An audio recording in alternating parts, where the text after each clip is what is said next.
Baka hindi nyo alam yan. Typographical grammar or anything that has nothing to do with what the intent of the law or Congress wants.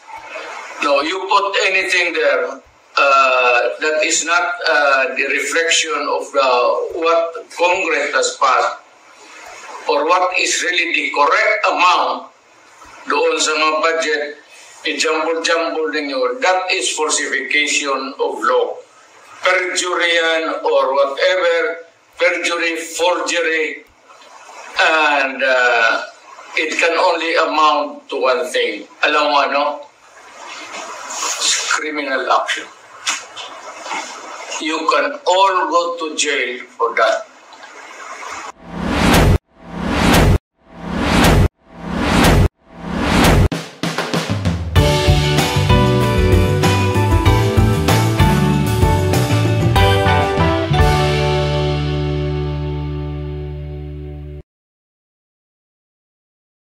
Money appropriations must appear the true and correct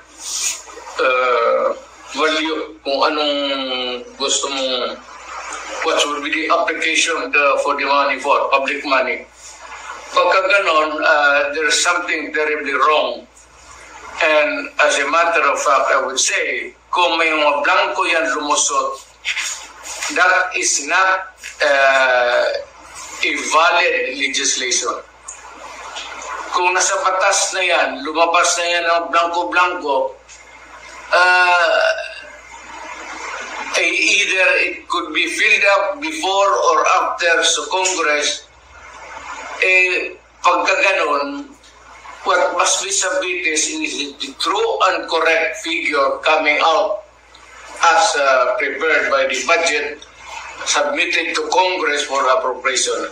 Pagkaputol-putol yan o may kulang, that is not a valid budget for implementation as law. It's not only inaccurate, but I think the budget is in totality invalid.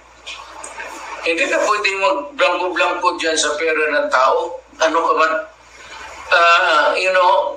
It's people's money. Maglagay ka ng mga mga provisions, but without the true and correct items or money that would be appropriated by Congress, by the people owning the money.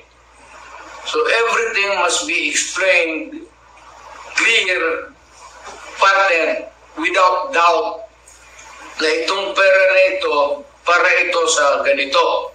Itong para na ito, para sa eskwelahan, ito para sa agriculture. But you do not leave any item there vacant.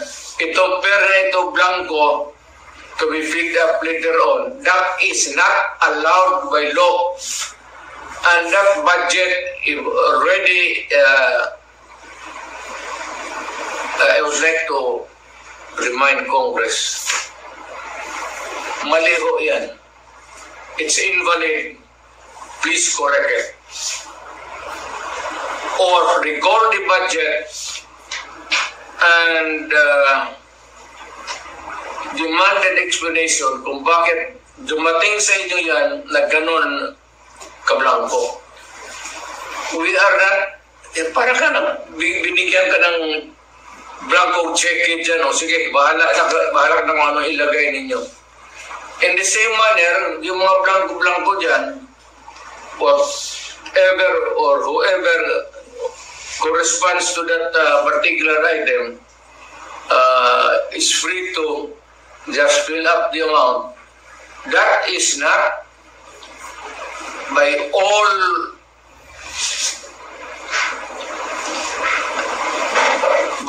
commandments of the law, that cannot be valid, invalid, unenforceable, and kung na-implement na, it must be corrected and the money returned before it is spent or corrected. And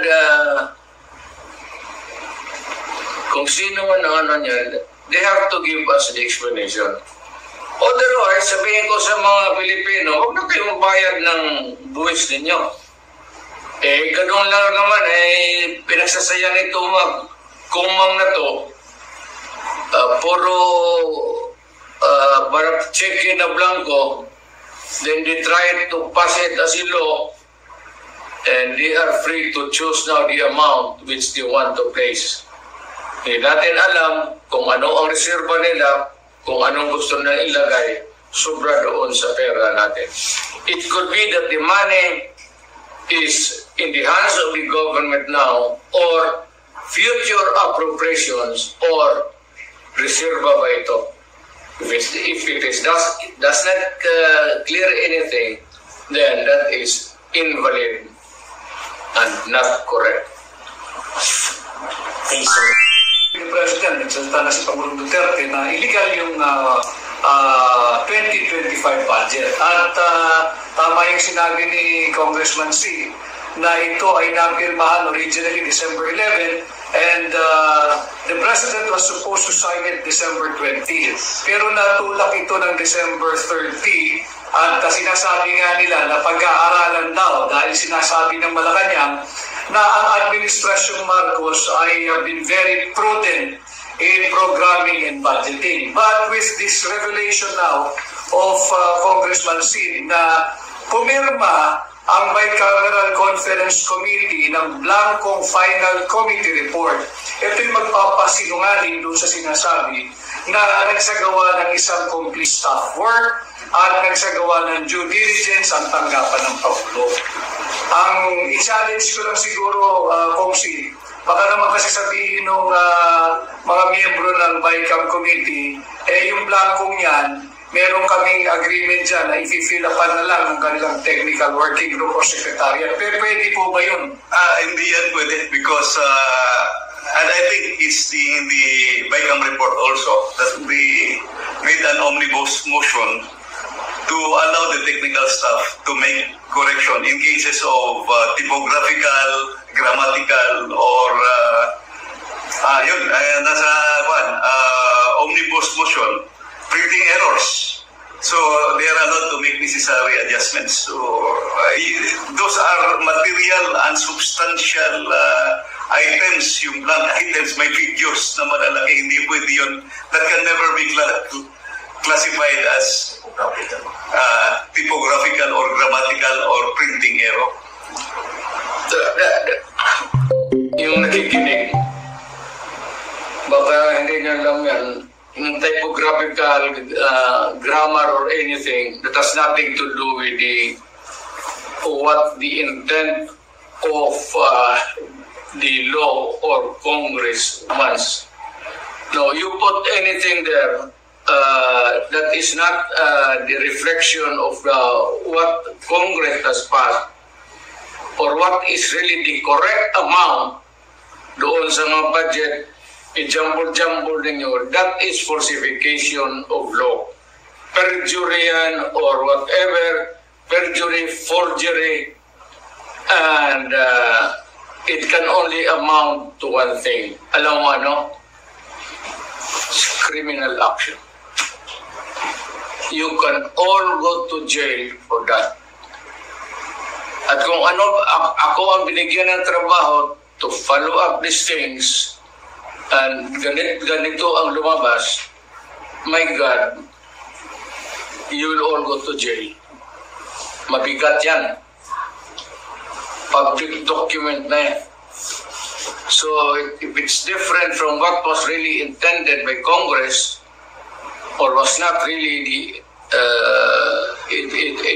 true an accurate copy as passed by Congress, that is falsified or forgery. In which case, mamili ka lang, forgery, falsification, or jail. Alin dyan sa tatlo, papasok sa iyo.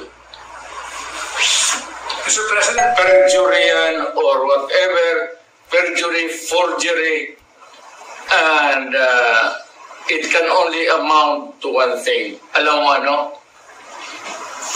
Criminal action. you can all go to jail for that.